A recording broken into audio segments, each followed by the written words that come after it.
Merci de regarder France 24 et bienvenue dans le focus du jour.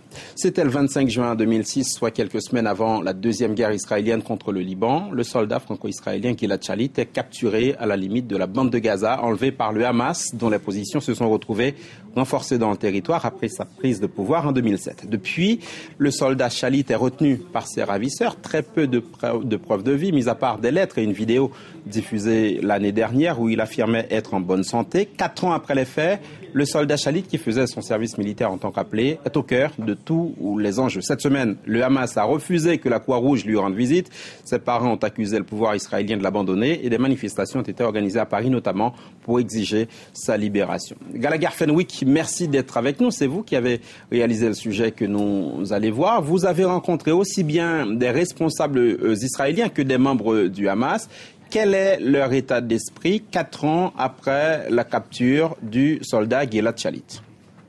Écoutez, pour avoir fréquenté les deux camps, entre guillemets, comme vous l'avez dit, je vous dirais que d'une certaine manière, c'est un peu le même sentiment que j'ai rencontré des deux côtés, un sentiment de frustration, mais pour des raisons différentes. Côté Hamas, à Gaza, les officiels, comme le docteur Mahmoud Zahar, que vous allez voir dans le reportage, ne veulent même plus parler de cette affaire. Ils considèrent qu'ils ont perdu leur temps dans des dizaines de séances de négociation, mais que tout a fini par échouer par la faute du Premier ministre israélien. Et du côté de Noam Shalit, le père du soldat Gilad et des activistes qui se sont joints à la cause de ce père, il y a également un fort sentiment de frustration, l'impression que le Premier ministre, toujours ce même homme, n'a pas tout fait, n'a pas fait tout ce qu'il pouvait faire pour faire libérer Gilad. Et à ce stade, Noam, le père, n'hésite plus à attaquer assez frontalement ce Premier ministre. Donc, un fort sentiment de frustration des deux côtés est dirigé vers le même homme, Benjamin Netanyahou, mais pour des raisons différentes, bien sûr. Rapidement, Gallagher, y a-t-il une chance que le soldat Gilad Shalit soit relâché bientôt? Est-ce qu'il y a un délai? Écoutez, personne n'a de calendrier vraiment précis sur cette affaire, même si certains parlent de septembre de cette année comme étant une date butoir pour la libération de Gilad, sachant qu'il y a évidemment des enjeux énormes derrière cette situation d'otage. Le Premier ministre israélien est perçu comme ayant cédé sur l'allègement du blocus très récemment. Est-ce qu'il peut ajouter à cela la libération de centaines de prisonniers palestiniens en échange pour Gilad, comme le demande le Hamas? On regarde votre reportage. Noam Shalit ne cache plus sa frustration 4 ans après l'enlèvement de son fils par des militants palestiniens de la bande de Gaza. Il sait qu'avec chaque jour qui passe, les chances de revoir Gilad vivant s'amenuisent. C'est pour cela qu'il dénonce désormais l'incapacité de son gouvernement à faire libérer son fils. Ce qui me met en colère, c'est qu'après 4 ans, il n'ait toujours pas réussi à libérer Gilad. Et quelle que soit la manière de faire, ça n'a pas marché. Alors nous n'acceptons plus d'attendre ou de faire profil bas comme nous l'avons fait de par le passé. Un combat qu'il a mené jusqu'à la Knesset, le Parlement israélien, où des politiques de tous bords se mobilisent à ses côtés. Et lors de cette séance extraordinaire en présence de Noam Shalit et sa femme, certains dans le public laissent éclater leur colère. Regardez-nous enfin en face et dites-nous la vérité sur Gilad.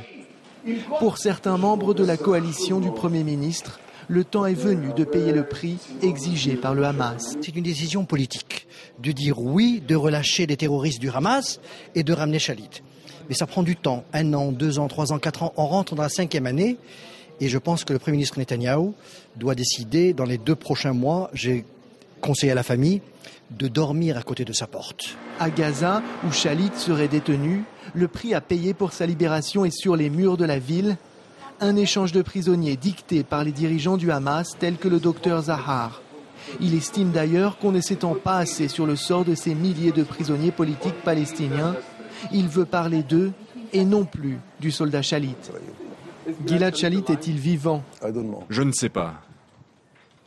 Ne me posez pas de questions personnelles sur lui. Ne me demandez rien sur lui. Cela ne fait que rendre service aux renseignements israéliens. Si vous m'aviez dit depuis le début que vous vouliez parler de Shalit, j'aurais décliné. J'en ai marre de ces discussions sur Shalit. Pourquoi? Parce que c'est gaspiller notre temps, ça ne mène à rien. Le Hamas au pouvoir à Gaza affirme qu'il ne fléchira pas. Il répète, comme sur cette affiche, que Gilad ne verra la lumière du jour que quand Israël libérera ses prisonniers. De retour à Jérusalem, c'est sous cette tente en face de la résidence du Premier ministre israélien que Noam Shalit est attendu dans les prochains jours. Il a promis de ne plus la quitter jusqu'à ce que son fils lui soit rendu. Voilà pour le reportage de Gallagher Fenwick. Merci Ofer Bronstein de nous avoir rejoints sur ce plateau. Vous êtes le président du Forum pour la paix et la réconciliation au Proche-Orient. Alors, le Premier ministre Benjamin Netanyahou, le Premier ministre israélien, a décidé d'alléger le blocus de Gaza sous la pression internationale après l'attaque contre la flottille humanitaire. Les parents de Gilad Shalit désapprouvent cet allègement du blocus. Ils pensent que ça dessert la cause du soldat. Qu'est-ce que cela vous inspire ? Écoutez, vous savez, 4 ans que ce jeune est prisonnier dans des conditions qui sont inacceptables, plus qu'il n'a pas eu de jugement, il n'a pas d'avocat, il n'a pas de visite, la Croix-Rouge ne peut pas. On parle d'humanitaire ces derniers jours, on parle de blocus de Gaza. Je ne comprends pas qu'est-ce qui est humanitaire dans la position du Hamas. 1,5 million de Palestiniens vivent dans un blocus. Israël leur propose la libération de 1000 prisonniers palestiniens contre un prisonnier israélien, et ils refusent. Quelle conception de l'humanitaire ont ces gens-là? Ils n'acceptent pas que 1000 de leurs frères soient libérés, que des milliers de Palestiniens, leurs familles, leurs pères, leurs mères, leurs sœurs, puissent les revoir à la maison. Ils n'acceptent pas qu'1,5 million de Palestiniens puissent vivre un peu mieux après 4 ans de blocus pour la libération d'un homme. Quelle conception de la vie ils ont? Je ne l'arrive pas. C'est absolument aberrant. À ma deuxième question, Ofer Bronstein, vous rappeliez tout à l'heure ce deal que refuse le Hamas, 1000 prisonniers palestiniens contre le soldat Shalit. Comment peut-on expliquer ce refus? Moi, j'arrive pas. C'est au-delà de ma compréhension. Et ils ont une conception de la vie qui m'est absolument étrange et qui est absolument inacceptable. Je comprends la volonté des Palestiniens de créer un État. Je comprends et je soutiens la volonté des Palestiniens qu'il y ait un levage des blocus. C'est inacceptable qu'1,5 million de Palestiniens vivent sous un blocus. Ils doivent vivre dans la liberté, ils doivent vivre dans la fierté, ils doivent vivre leur indépendance. Mais je ne comprends pas comment, pour 1000 Palestiniens libérés, le lever du blocus, ils refusent de libérer ce soldat. Et on parle encore une fois d'humanitaire. À tous ces militants humanitaires, parfois je comprends, il faut aider, amener des nourritures, etc. Mais pourquoi ils ne manifestent pas dans les rues de Paris, de Londres et de Milan, comme on a vu ces dernières semaines, pour demander la libération des prisonniers palestiniens? Personne n'en a à foutre des prisonniers palestiniens.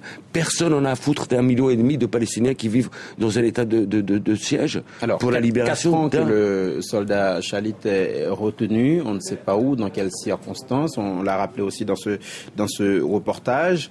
Pourquoi ça coince autant? Encore une fois, on parle d'humanitaire. Et je l'accepte. Ce soldat, personne ne l'a visité. Il n'a pas été jugé. Il n'a pas d'avocat, il ne peut pas avoir accès à la lumière, il ne peut pas avoir accès à la télévision. De quel humanitaire on parle là? Il y a un minimum. La Convention de Genève, même si c'est un prisonnier de guerre considéré par le Hamas, et je veux bien le comprendre, il y a un minimum de règles qu'il faut respecter. Ces gens-là ne les respectent pas. Leur façon de concevoir la vie est absolument étrange, est absolument inacceptable. Merci Ofer Bronstein, président du Forum pour la paix et la réconciliation au Proche-Orient, sur le cas du soldat Gilad Shalit. Cela fait aujourd'hui 4 ans qu'il est détenu. C'était le focus du jour.